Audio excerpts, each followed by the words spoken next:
হ্যাঁ হ্যাঁ হ্যাঁ, আমি পালিয়ে আসছি। আমি আমার ছেলের সাথে পালিয়ে আসছি। আমার নিজের ছেলের সাথে আমি পালিয়ে আসছি। আমি নিরুপায় ছিলাম, কিছু করার ছিল না। মান সম্মান সব বিসর্জন দিয়ে আমি আমার ছেলের সাথে অনেক দূরে পালিয়ে আসছি। এখন আমি একটু শান্তিতে আছি, একটু শান্তির ঘুম ঘুমাচ্ছি, একটু শান্তির খাওয়া দাওয়া করছি। কারণ যে কি, তোমাদেরকে আজকে সবটা খুলে বলবো। আমি কেন আমার ছেলের সাথে পালিয়েছি, একান্তে আমি আর আমার ছেলে এত দূরে এসে থাকছি কেন, পরিবার ছেড়ে, সবাইকে ছেড়ে, স্বামী ছেড়ে কেন আমি এখানে ছেলের সাথে চলে আসছি। শুনবে তো তোমরা? অবশ্যই শুনবে। নিজের সুখের জন্য আমি পরিবারের চিন্তা করিনি। আমি কেমন মা, আমি স্বার্থপর মা। আমার কোনো লজ্জা নেই, কোনো ঘৃণা নেই, সব শুনছি আমি। আর সেটা আমি মুখ বুজে সহ্য করে নেব আমার ছেলের জন্য। আমি আমার স্বার্থটা দেখেছি। হ্যাঁ ঠিক, নিজের স্বার্থটা আগে দেখতে লাগে। কতদিন আর আমি আমার ছেলের থেকে দূরে থাকবো বলো? আমার সন্তানের থেকে কতদিন দূরে থাকবো? আমি দিনের পর দিন আমি অত্যাচারিত হয়েছি। আমি দিনের পর দিন আমি অনেক যন্ত্রণা, জ্বালা, অনেক জ্বালা যন্ত্রণা ভোগ করেছি। সেগুলো শুনলে তোমরা অবাক হয়ে যাবে। আমি আর কিছু করার ছিল না। আমি অনেকবার চিন্তা করছি, অনেকবার। একবার পা ফেললে 10বার পা পিছিয়ে যাই, কারণ মান সম্মানের চিন্তা করছি। এখন আমার ওয়ালে পিঠটা ঠেকে গেছে। ভাবলাম এখন যদি আমার ছেলের সাথে না যাই, তাহলে আমার আর এই জীবন রাখতে পারবো না। অনেক দূর চলে গেছে, অনেক দূর সহ্য করেছি। আর এই ব্যাপারটা আমার আর আমার ছেলের ব্যাপারটা অনেক দূর চলে গেছে। তোমরা শুনলে, জানলে বলবে যে এমন কি হলো যে যার জন্য আমি বাড়ির থেকে আমার ছেলের সাথে অনেক দূরে পালিয়ে আসছি। তোমরা হয়তো তাই বলবে, কিন্তু তোমরা শুনলে, জানলে আমাকে বুঝতে পারবে আমি কেন আমার ছেলের সাথে, একান্তে আমার ছেলের সাথে এত দূরে পালিয়ে আসছি। আমি জানি আমার ছেলে আমাকে যেরকম ভালোবাসে, পাগলের মতন আমাকে ভালোবাসে। আমার ছেলে আমাকে নিঃস্বার্থভাবে ভালোবাসে। ও আমাকে কোনোদিনও খাওয়া পড়ার অভাব দিবে না। ওর যত কষ্টই হোক, ও আমাকে স্বাচ্ছন্দ্যভাবে রাখার চেষ্টা করবে। আর আমিও তো আছি ওরকে আগলে রাখার জন্য। তার জন্য ভাবলাম চলো, এইটুকু সুখের জন্য তো এইটুক ত্যাগ করাই যায় না। আমি আমার ছেলের দিকে তাকিয়ে আমি আর কিছু চিন্তা করলাম না। আমি ভাবলাম যে এখন যদি আমার ছেলের সাথে না যাই, তাহলে অনেক দেরি হয়ে যাবে। এরপরে বেঁচে থাকা না থাকা সমান কথা। দিন দিন আমাদের ভালোবাসা গভীর হচ্ছিল, আর আমার ছেলের সাথে দিন দিন ভালোবাসার অনেক দূরে চলে যাচ্ছিল। কিন্তু এটা ওরা সহ্য করতে পারেনি, এটা ওরা মেনে নিতে পারলো না। তো কি করব, কিছু করার নেই। আমি আমার ছেলের দিকে তাকিয়ে আমি ওকে বললাম, চল অনেক দূরে চলে যাই, যেখানে আমাদের কেউ চিনবে না, যেখানে আমাদের কেউ জানবে না, যেখানে আমাদের কোনো চেনা জানা লোক আমাদের খোঁজ খবর নিতে পারবে না, সেরকম এক জায়গায় চল। ছেলে বলল, মা ঠিক আছে, ওটাই ভালো। আর কত সহ্য করব আমরা? আমরা মা ছেলে দুজন দুজনকে ভালোবাসি বলে এত সহ্য করতে হয়, এটা আমার জানা ছিল না। পৃথিবীতে তো হাজার হাজার কোটি কোটি মা সন্তান আছে, তারাও তো মা সন্তান ভালোবাসছে। তাদেরকে নিয়ে তো কোনো কথা হচ্ছে না, আমাদেরকে নিয়ে এত কথা হচ্ছে কেন মা? বুঝে উঠতে পারছি না। বাবা জানি না, আমিও ক্লান্ত হয়ে গেছি। আমি আর পারছি না, আমার ওয়ালে পিঠটা ঠেকে গেছে। এবার কি করবি তুই কর, তোর উপর আমি সব ছেড়ে দিয়েছি। তুই যা ডিসিশন নিবি সেটাই আমি এখন মাথা পেতে নেব। ও কথা বলছো কেন মা? তুমি আমার বড়, তুমি আমার গার্জিয়ান, তুমি যা বলবে আমি তাই শুনবো। না বাবা, ছেলে মেয়ে যখন বড় হয় তখন ছেলে মেয়েই গার্জিয়ান হয়, আর এখন তুই আমার গার্জিয়ান। তুই যেটা বলবি সেটাই ঠিক। তুই যদি দিনকে রাত বলিস আমি সেটাই মেনে নিব, রাতকে দিন বলিস আমি সেটাই মেনে নিব। কারণ এখন আর পারছি না রে বাবা, তোর উপর সবটা ছেড়ে দিয়েছি। তোকে যে বড্ড ভালোবাসি, তোকে ছাড়া যে আমি থাকতে পারবো না, তুই বুঝতে পারছিস না? মা সেম জিনিস তো আমারও। আমিও যে তোমাকে বড্ড ভালোবাসি, পাগলের মতন ভালোবাসি। তোমাকে যদি 1 সেকেন্ড না দেখি তাহলে আমিও পারবো না থাকতে। ঠিক বলেছ মা, এবার ডিসিশন নেওয়ার পালা। কে কি বলে বলুক, আমার তাতে কোনো যায় আসে না। আমি কাউকে পরোয়া করি না, কারণ কেউ আমাকে খাওয়ায়ও না, কেউ আমাকে পড়ায়ও না। ঠিক বলেছিস বাবা। যখন আগে খেতে পারতাম না, তখন কি আমাদেরকে কেউ খাওয়াতো? না মা, কেউ খাওয়াতো না। আমি নিজের চোখে দেখেছি, তুমি দিনের পর দিন বাসাবাড়িতে কাজ করে তুমি দুমুঠো ভাত নিয়ে আসছো, সেটা আমরা ভাগ করে খেয়েছি। এগুলো চোখের সামনে দেখে না মা, আমি আর সহ্য করতে পারি না। আমার শুধু ওই স্মৃতিগুলো ভাসে যে আমরা কত ছোট, আমরা কত ছোট। ভাই কান্না করছে, বোন কান্না করছে খিদার জ্বালায়, আর তুমি বাসাবাড়ির থেকে এক মুঠো ভাত এনে আমাদেরকে খাইয়ে দিলে আর নিজে জল খেয়ে রইলে। এই অপমান কি সহ্য করা যায়? আর এই অপমান কি ভোলা যায়? তখন থেকেই আমি ভাবছি, পৃথিবীতে যদি কাউকে ভালোবেসে থাকি, একমাত্র তোমাকে ভালোবাসবো। সব থেকে সুখ যা আছে পৃথিবীর সর্বস্ব সুখ তোমার পায়ে এনে দেওয়ার চেষ্টা করব। বাবা, তুমি যে আমার কষ্ট বুঝেছো, এটাই অনেক। এখন সেই কষ্টের দাম দেওয়ার সময়, বুঝতে পারছো? হ্যাঁ মা, বুঝতে পারছি। তো বাবা, আর কোনো চিন্তা ভাবনা না করে এখন ডিসিশন নিয়ে নাও। এখন আর আমি পারছি না, আমি একা একা আর থাকতে পারছি না, একা একা আর লড়াই করতে পারছি না। ওদের চোখে তুমি জ্বালা হয়ে উঠছো, তোমার কে ভালোবাসি বলে ওরা সহ্য করতে পারছে না। দিনের পর দিন এই অত্যাচার, এই অপমান আমি আর নিতে পারছি না। আমি আমার নিজের ছেলেকে ভালোবাসবো, তার জন্য কি আমার ওদেরকে কৈফিয়ত দিতে হবে? না মা, এতদিন অনেক সহ্য করেছো, এখন আর না। বাবা, মনে পড়ে ওই দিনগুলোর কথা? হ্যাঁ মা, প্রত্যেকটা দিন মনে পড়ে, প্রত্যেকটা সেকেন্ড মনে পড়ে, প্রত্যেকটা নিহত মনে পড়ে। নিঃশ্বাস যেমন নেই, সেরকম আমার কথাগুলোও সেরকমভাবে চোখের সামনে ভাসতে থাকে, যে সেকেন্ডের মধ্যে যেমন নিঃশ্বাস নিতে থাকি আর কথাগুলোও সেরকম ভাবতে থাকি। বৃষ্টির দিনে মা, ওই দিনটার কথা কোনো দিনও ভুলবো না। বৃষ্টি পড়ছিল আর উপরে আমাদের প্লাস্টিক দেওয়া ছাদটা, যেটা আর কি টিন ফুটো করা, তার নিচে প্লাস্টিক দেওয়া ছিল। আর রাত্রে আমরা শুয়েছিলাম, তো ভাই বোন শুয়েছিল, আর অঝরে বৃষ্টি পড়ছিল, ঘরের মধ্যে বিছনা ভেসে গেছে, আর তুমি চোখ দিয়ে তোমার জল পড়ছে, এক হাতে তোমার বালতি আর তোমার চোখ দিয়ে জল পড়ছে, আর আমি এই সাইডে বালতি ধরে আছি, কারণ প্লাস্টিক যে মানছে না।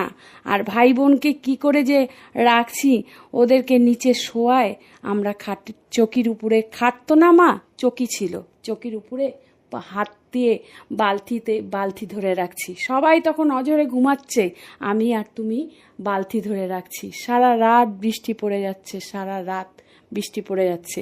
চকির মধ্যে কি ছিল? চকির মধ্যে একটা পাতলা চাদর ছিল, আমাদের একটা তোষকও ছিল না।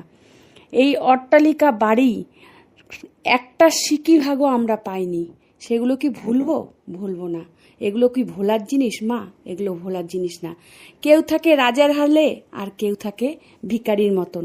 আমাদের তো সবই ছিল মা, কেন আমাদের এরকম হলো? কেন আমাদের সব কিছু থেকে বঞ্চিত করলো? আমি তো বুঝতে পারছি না। হিংসা, হিংসা, হিংসায় জ্বলে পুড়ে ছাই হয়ে গেছে। আগে ছিল এক হিংসা, এখন হয়েছে আরেক হিংসা। ওদের অট্টালিকা আছে তো আমাদের কি বলো বাবা? আমার কপাল আজন্মই পোড়া। বাবা মাকে বারবার বলেছিলাম যে এই বাড়িতে আমাকে বিয়ে দিও না, দরকার পড়ে আমাকে একটা বুড়োর সাথে বিয়ে দিও, তাও ঠিক আছে, কিন্তু এই বাড়িতে আমাকে বিয়ে দিও না। আমার মন এই বাড়িতে সাই দিচ্ছে না বিয়ের জন্য, কিন্তু বাবা মার ঘাড়ে বোঝা হয়েছিলাম, তো কতক্ষণে বাবা মা ঘাড়ের থেকে বোঝা উদ্ধার করবে, তো তার জন্য ঠেলে ফেলে দিল এই ঘরে। তারপরে সে ভালো মন্দ কোনো কিছুর দায়িত্ব নিল না বাবা মা।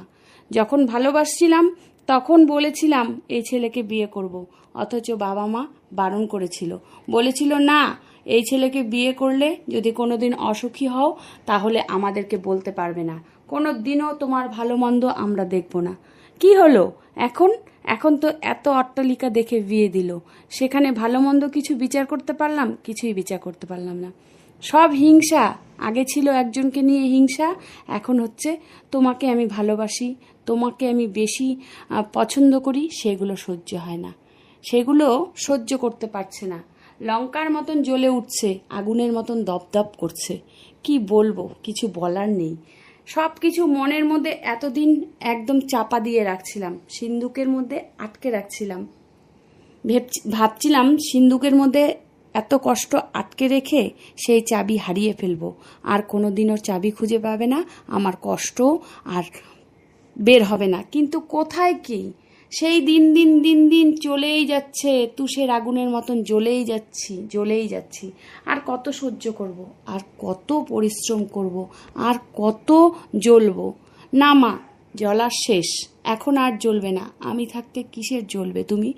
যখন ওই অট্টালিকার বাড়ির লোকগুলো তোমাকে দেখেনি, চিন্তা করেনি, তোমার কথা ভাবেনি, এখন তারা ভেবে কি করবে? তুমি আমাকে ভালোবাসো, আমি তোমাকে ভালোবাসি, এটাই শেষ কথা। দুনিয়া কে কি বলে আমার কোনো যায় আসে না। আমরা যখন দিনের পর দিন খেতে পারিনি, তখন আমাদের চিন্তা করেনি। এখন যেমন আমরা দুজনকে ভালোবাসবো, কেউ আমাদের চিন্তা করে কি না সেটা আমাদের কোনো যায় আসে না। বাবা, এই দিনের অপেক্ষায় ছিলাম, এই দিনটায় আমার কাছে আসছে। এখন এর থেকে ভালো দিন আমার কাছে কিছু নেই। তাই তো আমি কোনো মান সম্মানের আর চিন্তা করব না। আমি সব কিছু ছেড়ে আমি চলে যাব ছুটতে তোমার কাছে। তুমি আর আমি একটু শান্তিতে থাকবো, একটু শান্তিতে সংসার করব, একটু শান্তিতে ঘুমোবো, যেই ঘুমটা আমি কোনোদিনও ঘুমোতে পারিনি, এখন ঘুমোবো। অনেক অনেক করেছো মা, আমাদের জন্য তুমি অনেক করেছো। কেউ যদি তোমার চিন্তা না করে, তুমি আর কত ওদের চিন্তা করবে? আর তোমার বাবা মার কথা তো বলোই না। জন্মের পর থেকে তো দেখলামই না যে তারা এসে তোমার হাতটা ধরলো। এতই তো কষ্ট করেছো, বাসা বাড়িতে কাজ করতে করতে হাত তোমার সাদা হয়ে গেছে। কই কোনো সময় এসে তো একটু মলম লাগায় না, একটু তো বলে না যে মা অনেক কষ্ট করছো, আমার তো আর কেউ নেই, তোমরা দুই বোন ছাড়া, তো তোমাদের দুই বোনের সব সম্পত্তি যতটুকু আছে তোমাদেরকে দিই। কই কখনো তো বলেনি। সে তো তার শুধু ছোট মেয়ে করেই পাগল, ছোট মেয়ে যার আছে তাকে নিয়েই সে ব্যস্ত। বাবা কি বলবো, বড় হয়েছো এখন, সব বুঝতে পারছো, সব জানতে পারছো, সব দেখতে পারছো। আমার কিছু বলার নেই। আমি কারোর উপর আশা করি না, আমি নিজের উপর আশা করি। যতদিন আমার হাত পা আছে আমি নিজে চালিয়ে যেতে চাই। আর একমাত্র তুমি সম্বল, তোমাকে ছাড়া আমি আর কিছু চাই না। তুমি যদি কোনোদিন আমার থেকে মুখ ফিরিয়ে নাও, তাহলে সেই দিনটাই আমার শেষ দিন হবে। মা চুপ করো লক্ষ্মীটি, অমন কথা বলো না। মা, আমি তোমার মুখ আটকে দিলাম, মুখে হাত চাপা দিয়ে দিলাম, তার জন্য কিছু মনে করো না। কারণ তুমি মুখে যদি আমি চাপা না দিই, তাহলে তুমি এই কথা বলবে আবার। এই কথা বলো না মা, তুমি যদি এই কথা বলো তাহলে আমারও শেষ দিন। না না না বাবা, এসব কথা বলো না, এখন আমাদের এসব কথা বলার সময় না। বুঝতে পারছো না কেন? সামনে আমাদের অনেক লড়াই আছে, সামনে আমাদের ভবিষ্যৎ পড়ে আছে, তোমার ভবিষ্যৎ পড়ে আছে। মা ঠিক বলেছ, এইসব কথা আর চিন্তা ভাবনা করে লাভ নেই।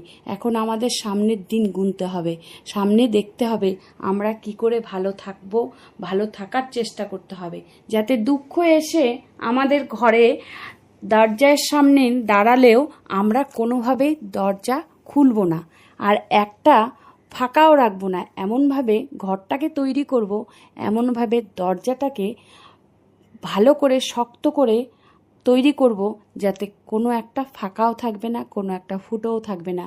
যেই ফাঁকা আর ফুটো দিয়ে সুখ চলে যাবে, দুঃখ এসে ঢুকবে, এটা কোনো মতেই করব না। আমরা একটা শক্ত করে আমরা একটা ঘর তৈরি করব, কেমন মা? সেই ঘরে তুমি আর আমি সংসার করব। আর কোনো পৃথিবীর বাধা, কোনো কষ্ট, কোনো দুঃখ আমাদের এসে দাঁড়াতে পারবে না ঘরে, তাই না মা? হ্যাঁ বাবা, ঠিক ঠিক, এই সব চিন্তাভাবনা রাখাই ভালো। তো ঠিক আছে, তুমিও ডিসিশন নাও, আমিও ডিসিশন নিয়ে ফেললাম। এখন কি করা যায় বলো তো? আমার কাছে তো বেশি টাকা পয়সা নেই। যে কটা টাকা পয়সা ছিল তোমাদেরকে পড়াশোনা করাতেই আমার শেষ। সেরকম কিছু তো আমি জমাতে পারিনি যে এখন আমি নিয়ে তোমাকে একটু হেল্প করব যাতে তোমার একটু কাজে লাগে। না মা, আমি সবটা জানি, তোমার কাছে টাকা পয়সা কিছুই নেই, আমি সবটা জানি। আমি কি বুঝি না? আমি কি অবুঝ? এখনও তো আমার তো কত বছর বয়স হয়ে গেল বলো তো মা, আমার কত বয়স হলো? বাবা বাবা, মাকে জিজ্ঞেস করছে ছেলের কত বয়স হলো। আগে বলো তো তুমি, আমারও কত বয়স হলো। মা, ঠিক বলবো না ভুল বলবো? ঠিকটাই বলো, তারপরে দেখি যদি ভুল হয় আমি তোমাকে বলে দেব। মা, তোমার বয়স এখন 36, আর আমার বয়স বলো তো কত? তোমার বয়স এখন 26। বাহ, ঠিক বলেছ তো, ঠিক মনে রাখছো আমার বয়স 36। কে বললো? সে যে কি বলো মা, কে বলবে? তোমার বয়স আমি জানি না আর আমার বয়স তুমি জানো না? না না না, সেটা তো ঠিক কথা। প্রত্যেকটা জিনিস, তোমার কোনটা পছন্দ, তোমার কোনটা অপছন্দ না, তোমার কি কোনটা খেতে ভালো লাগে, তোমার কোনটা খেতে ভালো লাগে না, সব আমি জানি। কারণ কি বলো তো মা, চোখের সামনে দেখেছি তো তুমি অনেক কষ্ট করেছো, অনেক অবহেলা, অনেক অপমানিত হয়েছো। তখন আমি মনে মনে একটাই ভাবতাম, জীবনে যদি দাঁড়াতে পারি তোমাকেই সব থেকে প্রাধান্য দিব, সেটাই আমার সব থেকে বড় একটা পরীক্ষা। এই পরীক্ষাতে আমি যদি জয়ী হতে পারি তাহলে আমি নিজেকে ভাগ্যবান মনে করব যে আমার মা দিনের পর দিন কত কষ্ট করে আমাদেরকে তৈরি করেছে, মানুষ করেছে। ভাই বোনের মধ্যে ওরা তো অমানুষ হয়ে গেল মা, ওরা তো তোমার দুঃখ কষ্ট বুঝলই না। কি করা যাবে বাবা, একটা হাতের 5টা আঙ্গুল তো সমান না, কেউ বুঝবে কেউ বুঝবে না। ওরা না বুঝলো, তুই তো বুঝছিস, তুই বুঝলেই আমার অনেক হবে, তুই বুঝলেই অনেক, আমার আর কেউকে লাগবে না। ওরা না বুঝে বুঝুক, ওরা ভালো আছে ভালো থাকুক। আমি চাই না ওদেরকে এই আমার কষ্টের মধ্যে সামিল হতে। ওরাও তো অনেক কষ্ট করেছে, হয়তো ওরা একটু সুখের মুখ দেখার জন্য মুখটা ফিরিয়ে নিল। ওরা ভাবলো মার কাছে থাকলে তো আমার সেই কষ্ট আবার পেতে হবে, আমাদের পেটি ভাত মানে না খেয়ে, পেট না ভরে আমাদের থাকতে হবে। মা যতটুকু খাওয়ায় অতটুকু তো আমাদের পেট ভরে না, তাই আমরা যেখানে সুখ, যেখানে পেট ভর্তি খাওয়া, মোটা কাপড়, মোটা থাকা, মানে ভালো থাকা, ভালো গদিতে থাকা, মানে সুন্দরভাবে ফ্যানের নিচে ঘুমানো, এগুলো হয়তো ওরা একটু স্বার্থের জন্য ওরা চলে গেল। ওরা জানে মার এখানে থাকলে তো মোটা কাপড়ও পাবো না, আর ওই শক্ত বিছনা, একটা চাদর পাতা চকির মধ্যে শুবো, আর হাওয়াও পাবো না, খেতেও পারবো না। কি লাভ, মার সাথে তো এত বছর কাটালাম। এই চিন্তা করে হয়তো ওরা চলে গেল। থাক বাবু, ওগুলো নিয়ে চিন্তা করতে হবে না, ওরা ভালো থাকুক সুখে থাকুক, এটাই বলি। হ্যাঁ মা, ওরা তো ছোট, ওরা বোঝে না। আমি তো সবটা দেখেছি তোমার, ওরা তো তখন কিছুই দেখেনি। আমি তো প্রতিটা সেকেন্ড, প্রতিটা মুহূর্ত আমার বুকের ভিতর জল জল করছে। তুমি যে কতটা যন্ত্রণা সহ্য করেছো, সেটা আমি জানি একমাত্র, আর কেউ জানে না। বাবা, আমি একটাই শুধু মনে মনে ভাবছি যে তুমি একটু বড় হয়ে একটু কাজ করবে, আমি তখন একটু শান্তি পাবো। তখন তুমি আমার দুঃখ বুঝবে, আমার কষ্ট বুঝবে।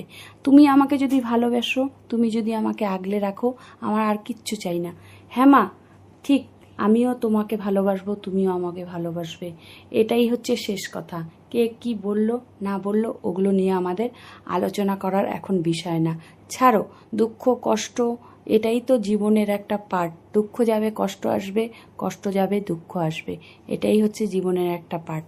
সবসময় যদি সুখ পাই তাহলে কষ্টটা তো গুরুত্ব বুঝবই না, আবার সবসময় যদি কষ্ট পাই তাহলে সুখের মূল্যটা তো বুঝবই না। হ্যাঁ ঠিক, তো চলো এখন ডিসিশন নেই। মা, আমি এখন অফিসে আছি, আমি এখন অফিস থেকে একটু পরেই বের হব, তারপরে আমি তোমাকে ফোন দিয়ে তারপরে আমি তোমাকে সব বলবো, কোথায় যাব আমরা, কি করব, সবটা তোমার সাথে আলোচনা করেই আমরা ডিসিশন নিব। আর একটা কথা মা, আমি যে তোমাকে ফোন দিব, তুমি কিন্তু এটা ভুলেও কাউকে বলবে না। আশেপাশের কেউ যেন না জানে আমি তোমাকে ফোন করছি। কারণ কি, এটা একান্তই তোমার আর আমার ব্যাপার। আমরা অনেক দূরে চলে যাব পালিয়ে, যেটা কেউ জানতে পারবে না, চেনা শোনা জানা লোক কেউ জানতে পারবে না। আমরা ভালো থাকি খারাপ থাকি কারোর খোঁজ নেওয়ার অধিকার নেই। আজকে যখন তোমাকে নিয়ে আমার পালিয়েই যেতে হচ্ছে, কেউ যখন আমাদের মূল্য বুঝছে না, কেউ যখন আমাদের ভালোবাসার দাম দিচ্ছে না, তাহলে আমাদের যখন ওই বাড়িতে থাকতেই পারবো না, তাহলে আমরা অনেক দূরে চলে যাব, যেখানে কেউ থাকবে না, শুধু তুমি আর আমি। হ্যাঁ বাবা, তুই কখন ফোন করবি সেটা আমাকে একটু বল, তাহলে আমি ফোনটা নিয়ে ঠিক অন্য একটা জায়গায় চলে যাব।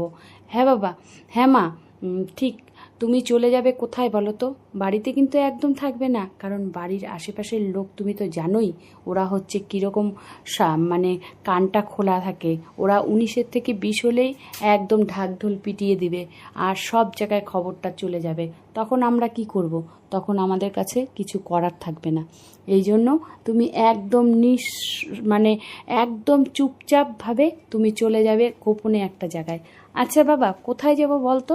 মা, আমাদের যে নদীর পাড়টা আছে না, নদীর পাড়টার ওই দিকটাতে চলে যাবে। আর আমি ফোনটা করব ঠিক সন্ধ্যার দিকে। তাহলে কি বলো তো, তাহলে কেউ বুঝতে পারবে না, কেউ জানতে পারবে না। তুমি ফোনটা চুপ করে নিয়ে নদীর পাড়টাতে চলে যাবে। ওখানে তো খোলা থাকে, ওখানে কেউ জানতে পারবে না আর শুনতেও পারবে না। একবার যদি শুনে ফেলে না ওরা মা, তাহলে আমাদের যাওয়াও বন্ধ করে দিবে, আর আমাদের ওই বাড়িতে থেকে জ্বলে পুড়ে ছাই হয়ে যাব আমরা। ঠিক বলেছিস বাবা। তুই তাহলে আমাকে ফোন করবি কটার দিকে বলতো? এই 5টা নাগাদ হবে। এখন তো ঠান্ডা, এখন তো 5টাই সন্ধ্যা হয়ে যায়। তাহলে 5টার সময় তুমি ঠিক মানে ফোনটা সামনে রেখো, আমি তখন ফোন করব। হ্যাঁ ঠিক আছে, তাহলে এখন আমি কাজ করি, পরে আমি তোমাকে ফোন করছি। সব কথা বলছি, কি করে যাব, কি করব না করব সবটা বলবো। কত টাকা পয়সা আছে, আর কি করব, কি কি নিতে হবে সব কিছু তোমাকে বলে দেব, তুমি রেডি থাকবে। আমি কিন্তু ওই বাড়িতে ঢুকবো না মা। ওই বাড়িতে ঢুকলে আমার পায়ের রক্ত মাথায় উঠে যাবে। এই জন্য আমি ওকে ওই বাড়িতে কিন্তু ভুলেও যেতে বলবে না, কারণ ওদেরকে দেখলে আমি সহ্য করতে পারবো না। তখন আমার সাথে একটা অশান্তি লেগে যাবে। তখন তুমি আমাকে বলছো যে কোনো অশান্তি করতে না। হ্যাঁ বাবা, যাবো যখন চলেই, বেকার ওদের সাথে অশান্তি করে লাভ নেই। ওরা করুক না ভোগ, ওরা ভোগ করুক। ওরা ভোগ করে ওদের নিতে নিতে নিতে নিতে ওরা যে কত ভোগ করবে বুঝতে পারছি না। আর এত লড়াই, এত হিংসা আমাকে নিয়ে, তো আমি চলে গেলে কোথার থেকে ওরা লড়াই করবে? কাকে নিয়ে লড়াই করবে? কাকে নিয়ে হিংসা করবে? সেই ছোটোবেলার থেকে বাড়িতে মানুষ হয়েছি ওই রকমভাবে। বাবার চোখে দুইজন দুই রকম ছিল। ছোটো বোনকে এত ভালোবাসতো, আমাকে দেখতেই পারতো না। বাড়িতে কোনো খাবার আনলে ছোটো বোনকে বেশি দিত, আমাকে কম দিত। কোনো জামা কাপড় আনলে ছোটো বোনকে বেশি ভালো দিত, আমাকে খারাপ দিত। কেন আমার এরকম কেন কপালে আমি বুঝি না। ছোটোবেলার থেকে এরকমভাবে অবহেলিত মানুষ হয়েছি। বাবা ঘাট ধাক্কা দিয়ে পারলে বিয়েটা দেয়, বারে বারে না করছিলাম, বাবা আমি এখানে বিয়ে করব না, এখানে বিয়ে করব না। তাও আমাকে জোর জবস্তি করে বিয়ে দিল। বলল হ্যাঁ দিন দিন বয়স হচ্ছে, আর তোমাকে আমি পুষবো না, অত টাকা নেই আমার কাছে। একে তো গায়ের রং চাপা, তারপরে আবার হচ্ছে দেখতে এরকম, তারপরে তুমি হচ্ছে এখন বিয়ে করবে না। তোমার জন্য কি নবাব আসবে নাকি রাজকুমার আসবে? আমি এই শুনে আর কি বলবো। নিজের কাছে কোনো যোগ্যতাই ছিল না যে আমি আমার যোগ্যতা দিয়ে আমি আমার বিয়েটাকে বন্ধ করব। বাবা মার ওইভাবে অপমানিত হয়ে মানুষ হয়েছি। না বাবা না মা, কেউই দেখতে পারতো না। মাঝে মাঝে ভাবতাম, বা আমি কি মা বাবার সৎ সন্তান নাকি, আমাকে কি কুড়িয়ে পেয়েছে? কিন্তু বলতে পারি না। বলতে গেলেই তো তুমুল অশান্তি, বলতে গেলেই তো নানান রকম কথা। সব থেকে বাড়িতে কাজ করতো কে? আমি। সবাই সবার মতন চলে যেত, এমনও একটা দিন বাদ ছিল না বাসন মাজা মানে আমার কপালে বাসন মাজা বাদ দিতে লাগতো। প্রত্যেকটা দিন সবাই খেয়ে চলে যেত আর আমি বাসন মাজতাম। স্কুল থেকে আসতাম, আসার পরে দেখতাম রান্নাঘরে বাসন ছড়িয়ে ছিটিয়ে আছে। বাসনগুলো তুলে যে রাখবে একটু, সেটুকুও মায়া ছিল না। আমি স্কুল থেকে আসতাম, আসার পরে দেখতাম হাঁড়ির নিচে পড়ে থাকা ভাত। যদি বলতে যেতাম, মা আর একটু ভাত রাখতে আমার জন্য, তো মেয়ে হয়ে জন্ম নিছিস তো এত খাওয়ার কিসে, মুড়ি আছে মুড়ি দিয়ে খা, আর না হলে মুড়ি দিয়ে না খেলে ওইটুকু ভাত খেয়ে জল খেয়ে নে। আমরাও তো অতটুক করে খাই, অত খাই কি, সারাদিন শুধু খাই আর খাই। সারাদিন মানুষটা যদি খাই আর খাই করতো তাহলে তো কোনো চিন্তাই ছিল না। অথচ সকালবেলা উঠে বাসি কাজ সেরে চলে যেতে লাগতো স্কুলে। স্কুলের গণ্ডিটা পার করে যে কলেজে যাব সেটাও হলো না, কারণ স্কুলটা পড়াতে বাবার হিমশিম খেয়ে যেত। বাবা পড়াতে যেত না, প্রত্যেকটা দিন বাবা ঝগড়া করতো, বলতো যে এত মেয়ে মানুষ এত পড়াশোনা কিসের। অথচ একসাথে বসেই বোনকে জিজ্ঞেস করতো, স্কুল পাশ করে কি পড়বে রে, কি পড়বে? স্কুল পাশ করার পরে পড়তে হবে তো, ভালো ঘরে যেতে হবে তো, মেয়ে মানুষের পড়াশোনাই মেন, মেয়ে মানুষের পড়াশোনা না হলে ভালো পাত্র পাওয়া যাবে না। আমার মেয়েকে তো আমি রাজপুত্র দেখে বিয়ে দিব, আমার মেয়ের জন্য নবাব আসবে। এগুলো কথা যখন ছোট বোনকে বলতো তখন চোখ দিয়ে আমার জল পড়তো, আর আমাকে উল্টো কথা বলতো, স্কুলে পড়াশোনা করে কি হবে, করতে হবে রান্না, আর পড়াশোনা করলেই যদি সবাই সব কিছু হতো তাহলে তো হয়েইছে। এইসব কথা যখন আমাকে বলতো না, তখন আর আমার মনটা যে কীরকম লাগতো আমি বলতে পারছি না। শুধু ভাবতাম, কেন আনলে পৃথিবীতে আমাকে? আমি কি জোর করেছিলাম পৃথিবীতে আসার জন্য? আমি জোর করিনি, তোমরাই তো এনেছো। তাহলে তোমাদের যদি সামর্থ্য না থাকে দুজনকেই একই দিবে, একজনকে কম একজনকে বেশি, কেন এরকম? কেন বাপ মা হয়ে যদি এরকম দুইজনকে দুই চোখ করো? আর এখানে তো আমার শ্বশুরবাড়িতে করবে না কি, এটা তো কোনো অবাক ঘটনা। শ্বশুরবাড়িতে করবেই, কার কপালে, কটা মেয়ের কপালে শ্বশুরবাড়ি ভালো হয়। তাও নিজের ভাগ্যে নিজের ইসেতে অট্টালিকা দেখে বাবা বিয়ে দিল। একটাই কথা, নে তোকে যাই ফ্যামিলিতে পরিবারে বিয়ে দিলাম, যদি বাসন মেজেও ওই পরিবারে যদি বাসন মেজেও খাস না, সারা জীবনও তোর ভাত কাপড়ের অভাব হবে না। এখন দেখছি ঠিক অক্ষরে অক্ষরে কথাটা সত্যি হয়ে গেছে। ৬৬টির দিন মানুষের কপালে লেখা থাকে যে ভাগ্য লিখে দিয়ে যায় এক একজন এক একটার। আমার ভাগ্যে ৬৬টির দিন আমার কপালে লিখে দিয়ে গেছে, তুই যতদিন বাঁচবি ততদিন বাসন মেজেই বাঁচবি। ঠিক বিয়ের পরে অট্টালিকা শ্বশুরবাড়ি, বর সেই রাজপুত্র, আর শাশুড়ি শ্বশুর উফ অতুলনীয়। তো এমন কপাল আমার, সেই বাড়িতে দাসী ছেড়ে চাকর ছেড়ে কাজের লোক ছেড়ে আমাকেই কাজের লোক বানিয়ে দিল। বরের তো এতটুকুও মায়া ছিল না আমার উপর। মা এসব কথা বলে এখন কেন নিজেকে মন খারাপ করছো? বাবা একটু বলতে দে আমাকে আজকে একটু বলতে দে, না হলে তো লোকে বলবে না যে আমি যে পালিয়ে গেলাম কিসের জন্য, কিসের জ্বালায় পালিয়ে গেলাম, সেটাও তো লোকে বলবে। আমার জ্বালাটা তো একটু বলতে হবে। ঠিক বলেছ মা, তুমি বলো আমি শুনি। শ্বশুরবাড়িতে গেলাম সুখী ভাবে যে না, আমার মনে সব কষ্ট দুঃখ দূরে চলে যাবে, কিন্তু কোথায় দুঃখ কষ্ট যে দ্বিগুণ হয়ে গেল সেটা তো বুঝতে পারলাম না। বর বলতে, তোমার বাবার যদি অতই অপছন্দ ছিল তাহলে কেন আমাকে বিয়ে করলো? কালো মেয়ে আমি, ঠিক আছে কালো আমি দেখতে ভালো না, তাহলে কেন আমাকে বিয়ে করলে? তার বাবা মার কথায় আমাকে বিয়ে করে আমার জীবনটাকে বরবাদ করে দিল। আমার প্রতি কিসের এত হিংসা? আমার শ্বশুর শাশুড়ি কিসের এত হিংসা? আমি তো মুখ শব্দেও কথা বলি না। মামা হিংসা তো হবেই, বাবা যেহেতু তোমাকে আস্তে আস্তে ভালোবাসতো তার জন্যই তো শ্বশুর শাশুড়ি, তোমার শ্বশুর শাশুড়ি, আমার তাদেরকে ঠাকুমা দাদু বলতেও যেন কেমন লাগে। তো তারা তোমার প্রতি হিংসা করবেই তো, কারণ তাদের হাতের কাঠের পুতুল ছিল আমার বাবা। তারা জোর জবস্তি করে তোমার সাথে বিয়ে দিল। প্রথমে তো বাবার মানে একদমই পছন্দ ছিল না তোমাকে।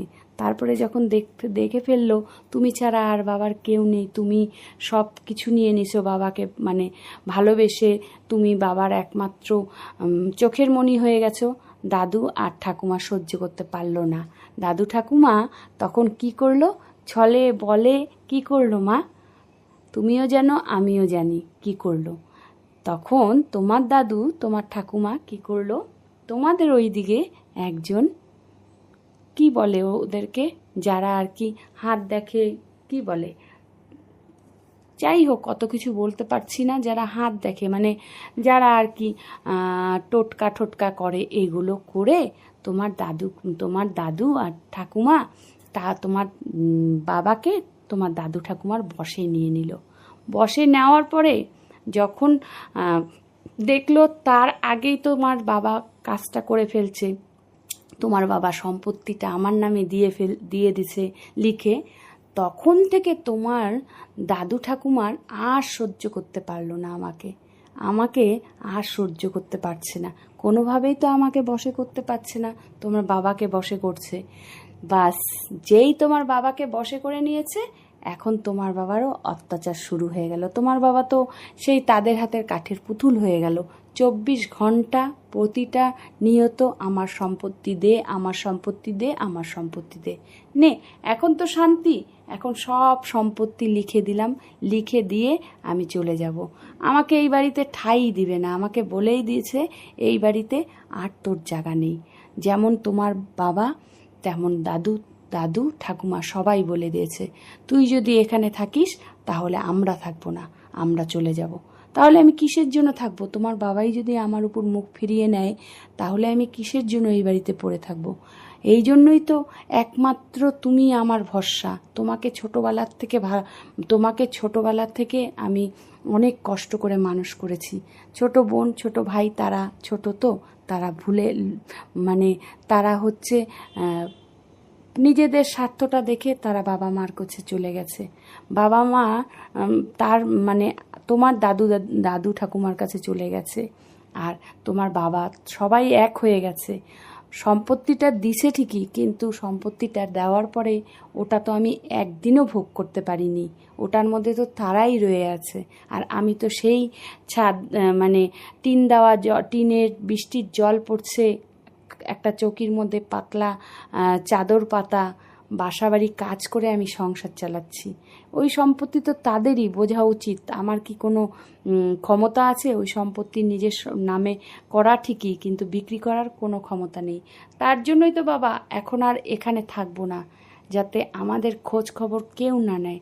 তাই কি হয়েছে, তুমি আমার সন্তান, আর তুমি আমাকে যত কষ্টই দাও আমার তাতে কোনো কষ্ট হবে না। আমার সন্তান তুমি আমার ছেলে। মা হচ্ছে পৃথিবীতে সবথেকে শ্রেষ্ঠ জিনিস মা। যার মা নেই সে বোঝে মার মর্মটা। আমি বুঝি তুমি কত কষ্ট করছো, কত কষ্ট করে মানুষ করছো। বাবাকেও যথেষ্ট ভালোবাসি, কিন্তু বাবা তো নিরুপায়, বাবা তাদের হাতের কাঠের পুতুল হয়ে গেছে। এই জন্য বাবাকে এখন বোঝালেও বাবা বুঝবে না। তবে এটা ঠিক মা, আমি তোমাকে নিয়ে যাই, তোমাকে নিয়ে দূরে কোথাও রেখে আসবো, আমরা থাকবো। আস্তে আস্তে আমি বাবাকেও নিয়ে যাব। যদি ঠাকুমা দাদু ভালো হয়ে যায় তাহলে কোনো কথা নেই, তাহলে আমরা আবার চলে আসব, আমরা একসাথে সবাই থাকবো। আর যদি ঠাকুমা দাদু না ভালো হয়, তাহলে বাবাকে এসে ঠিক আমার ভালোবাসায় দেখবে, আমি বাবাকে ভালো করে দিব, বাবাকে আমি আমার মতন করে নিব। কারণ আমি জানি পৃথিবীতে বাবা মা ছাড়া আর কেউ আপন হয় না, বাবা মাই সব থেকে আপন। তোমাদের ভালোবাসায় আমি আজকে এখানে আছি। তোমরা যদি ভালো শিক্ষা না দিতে তাহলে আমি ভালো কাজ করতাম না, আর তোমাকে এত ভালোবাসতে পারতাম না। আমি জানি সব থেকে ভগবান আগে, তারপরে হচ্ছে মা বাবা। মা বাবাকে যে সম্মান করতে পারে সেই সুখী মানুষ, টাকা থাকুক না থাকুক। ঠিক বলেছো বাবা, এই চিন্তা ধারণা রাখবে, তাহলে দেখবে জীবনে তুমি কোনোদিন কষ্ট পাবে না। আর আমি বলবো না তোমার বাবাকে অসম্মান করো, তোমার বাবাকে ভালোবেসো না, কারণ তোমার বাবার মানুষটাও খারাপ ছিল না, তাকে তো এখন তারা তাদের বশে করে নিয়েছে না, এই জন্য সে এখন অন্ধের মতন আছে, সে কোনটা ঠিক কোনটা ভুল বুঝতে পারছে না। আমি বলিনি তাদের কাছ থেকে, তার বাবা মার কাছ থেকে তাকে ছিনিয়ে আনতে, কিন্তু আমার যোগ্য সম্মানটা যদি আমাকে দিত, আমার যোগ্য মর্যাদাটা যদি তোমার দাদু ঠাকুমা দিত, তাহলে কি আজকে আমার পালিয়ে যেতে হতো? মনের দুঃখে জ্বালায় যন্ত্রণায় চলে যাচ্ছি, লোকে বলবে বাড়ির বউটা কেমন বাড়ি ছেড়ে চলে গেছে, কি কারণে চলে গেছি লোকে তো জানবে না, কি কেন গেছি জানবে না। হ্যাঁ, বাড়ির বউ যদি চলে যায় শ্বশুর শাশুড়ির মান সম্মান তো যাবেই, কিন্তু জানে না যে শ্বশুর শাশুড়িই তো বাধ্য করলো। আজকে শ্বশুর শাশুড়ি যদি না বলতো যে তোমরা যদি এই বাড়ির থেকে না চলে যাও তাহলে আমার মরা মুখ দেখবে, তাহলে আমি কি চাইবো আমার শ্বশুর শাশুড়ি আমার চোখের সামনে বা সম্পত্তির জন্য মরে যাক? এটা আমি কোনোদিনও চাইবো না। তার জন্য আমি ভাবলাম যে এমন এমন দূরে চলে যাব যাতে আমার মুখ কোনোদিনও দেখতে না পায়। আর তোমার বাবা যদি বুঝতে পারে তাহলে ঠিক সে চলে আসবে। মা, তুমি চিন্তা করো না, আমার বাবাকে আমার নিয়ে আসার দায়িত্ব তোমার কাছে, তোমার স্বামীকে আমি ঠিক পৌঁছে দেব। আমি তোমাকে ছেলের ভালোবাসা দিতে পারবো, আমি তো তোমাকে স্বামীর ভালোবাসা দিতে পারবো না, এই জন্য তোমার স্বামীকে তোমাকে ফিরিয়েই দিব। আর আমার ভালোবাসাটা হচ্ছে মা ছেলের ভালোবাসা, এই ভালোবাসার মধ্যে কোনো স্বার্থ থাকবে না, কোনো কিছু থাকবে না। আর আমি চাই জন্ম জনম ধরে তোমার কোলেই আসতে, তোমার পেটেই জন্ম নিতে, যাতে আমি আমার মা এরকম মাই পাই। হ্যাঁ বাবা, ঠিক তোমার চিন্তা ভাবনা এরকম রাখবে, তাহলে দেখবে সব ঠিক হয়ে যাবে। তাহলে বাবা, এখন তোমার কাজ তুমি করো, আমার কাজ আমি করি। আবার ওইদিকে ওরা তো সহ্য করতে পারে না তোমার সাথে বেশিক্ষণ কথা বলবো, সহ্য করলে মানে যদি দেখে আমি বেশিক্ষণ কথা বলছি, ওদের গায়ে জ্বালা পোড়া উঠে যায়। ওদের যে এত জ্বালা কিসের বুঝি না, আমার ছেলের সাথে আমি কথা বলবো, ওদের কি?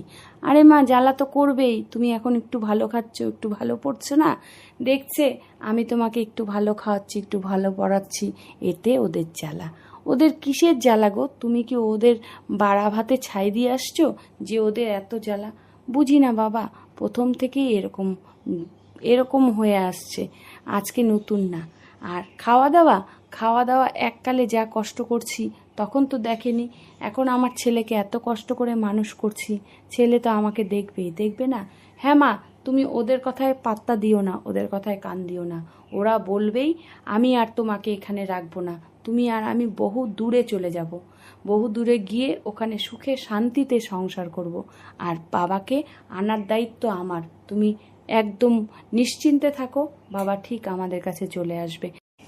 তারপরে আমরা সুন্দরভাবে 5 জন মিলে সংসার করব। দেখবে তখন আমাদের কোনো কষ্ট থাকবে না, কোনো দুঃখ থাকবে না। আর আমি তো আছি, বাবা না থাকলেও আমি সবটা সামলে নিব। তুমি একটু ধৈর্য ধরো, তুমি একটু নিশ্চিন্তে থাকো, তখন দেখবে আমাদের আর কোনো কষ্ট, কোনো বাধা থাকবে না। হ্যাঁ বাবা, আমি ওই দিনটার অপেক্ষায় আছি। তুমি যা করার তাড়াতাড়ি করো, আমার আর এখানে সহ্য হচ্ছে না। তোমার দাদু ঠাকুমা যেন কেমন চোখ গোড়ায় গোড়ায় আমার দিকে তাকাচ্ছে, আমি বুঝতেও পারি না কেন এরা আমার দিকে এরকমভাবে তাকায়। আরে আমি তো বলেইছি যাওয়ার আগে সম্পত্তি সব লিখে দিয়ে দিব। মা, ওটা তো তুমি মনে মনে বলেছ, ওটা তো তারা জানে না, ওটা যদি তারা জানতো তাহলে অন্ততপক্ষে তোমার দিকে এরকমভাবে তাকাতো না। না, আমি বলিনি, আমি মনের কথা মনে রাখছি। আমি ভাবছি যখন সময় আসবে তখনই করে দেখাবো, কাজে করে দেখাবো, মুখে বলে কোনো লাভ নেই। হয়তো বিশ্বাস করবে না, কিন্তু এখন বিশ্বাস করবে যখন দেখবে তাদের দলিলে আমি সই করে দিয়ে চলে গেছি, তখন বুঝবে যে তাহলে আমি বেকার এই সব করলাম ওর সাথে। জানি না মা, কি বুঝবে না কি বুঝবে না, এরা যে কবে বুঝবে তাও বুঝতে পারছি না। আমার চিন্তা বাবাকে নিয়ে, বাবা যদি সবটা বুঝে যায় বাস, তাহলে নিশ্চিন্ত। আর না বুঝলে করার কিছু নেই, আমরাই সুখে শান্তিতে থাকবো, এইটুকু কথা তোমাকে দিতে পারবো যে অন্ততপক্ষে মাছ মাংস না দিতে পারলেও ডাল ভাত খাইয়ে তোমাকে রাখবো। দুঃখ তোমাকে দিব না, কষ্ট দিব না, সুখ দিব। যত পারবো তোমাকে সুখ দিব। তুমি এইটুকু নিশ্চিন্তে থাকো। হ্যাঁ বাবা, সেইটুকু ভরসা তোর উপর আমার আছে। ভরসা আছে দেখেই তো তোর সাথে যাচ্ছি। না হলে তো চিন্তা করতাম যে তুই কি খাওয়াতে পারবি, না হলে 10 বার ভাবতাম। না বাবা, মা, তুমি ওইটুকু চিন্তা করো না।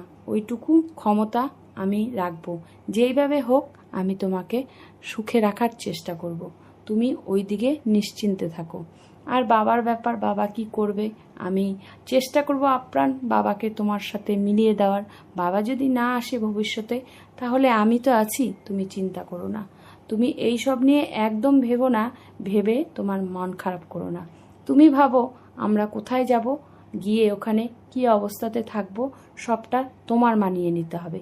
কারণ আমি তো বাড়িতে সবসময় থাকতে পারবো না মা, আমি তো কাজে যাব। ওই জন্য তুমি এমনভাবে তোমার মানিয়ে নিতে হবে যাতে যা কষ্ট পেয়েছো তার থেকে দ্বিগুণ সুখটা তোমার কাছে ফিরে আসে।